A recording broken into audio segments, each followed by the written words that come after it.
there! Good evening! My name is Gretchen and I am from Cebu, Philippines. I am 37 years old and a stay-at-home mom of two. I am an industrial engineer by profession and I really look forward to become one of your scholars for this year 2023. I have here my children. He is Matt and Gray and he is 9 years old and a very big fan of spy cakes. This is Gazelle, my daughter. She is 11 years old and she loves playing violin. I hope that you will select me since I badly needed money for my do not laugh. I do not laugh. I badly need I needed to be one of your candidates. sorry, cut. Okay, I really look forward to be part of your team since I badly need the money to use for my I cannot do this! Oh my god!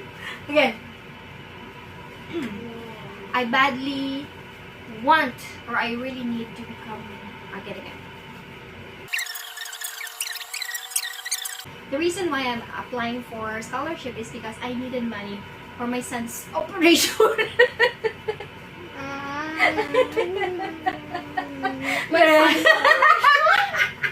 Short na lang. Again.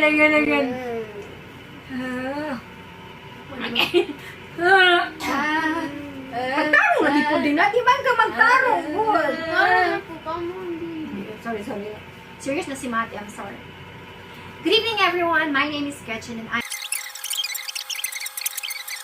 hope that you will select me as one of the scholars for Canada this 2023.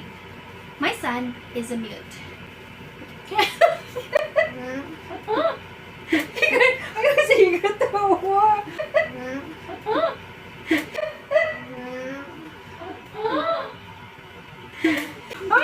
Cut.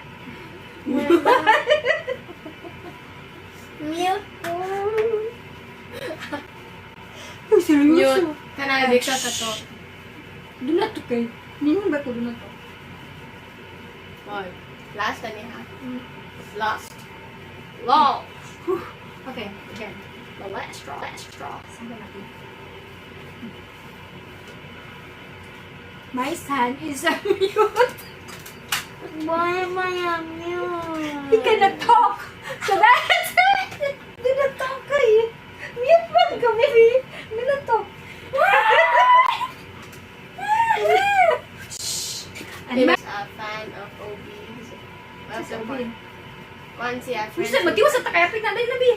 Basta na, kayapit na tayo. Mute man ko. Kaya, my son is mute. That is why I badly needed money for his operation so that he will recover. And hopefully he can talk. My daughter